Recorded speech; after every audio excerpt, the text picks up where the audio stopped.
সকল দর্শক বন্ধুদেরকে গুড আফটারনুন জানিয়ে আজকের একটি ছোট্ট মিনি ব্লগ তোমাদের সাথে শেয়ার করি। ভালো লাগলে একটি লাইক করে দিও। তো দেখো গাছটা এখানে হেলে পড়ে যাচ্ছিলো, তো গাছটাতে আমি একটা কাটি এনে সুন্দর করে সোজা করে বেঁধে দিয়ে, আর পাতাগুলো জানো তো কাপড় দিয়ে মুছে দিতে হয়, টবগুলো সুন্দর করে মুছে দিতে হয়। যেহেতু বাড়ির ভেতরে থাকে, একটু সুন্দর করে যত্ন না করলে বাড়ি ঘরও নোংরা হয় এবং গাছও কিন্তু খুব ভালো একটা থাকে না। আর হ্যাঁ বন্ধুরা, আমরা নিজেকে তো অনেক যত্ন করি, কিন্তু দীর্ঘদিন কি রাখতে পারি?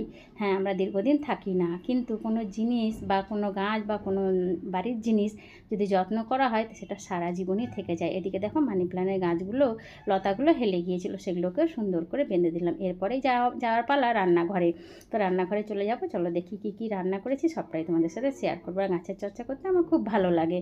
আর এদিকে দেখো মায়ের জন্য করে নিয়েছি পাতলা ঝোল, যেহেতু চিকেন খাবে না। আর এদিকে চুনো মাছ ছিল, সেটাকে চচ্চড়ি করা হয়েছে। আর ওদিকে চিকেন আনা হয়েছে, সেটাও রান্না হবে। আর এদিকে দেখো মাছের ডিম ছিল। তো ছোট্ট মিনি ব্লগটি ভালো লাগলে লাইক করো।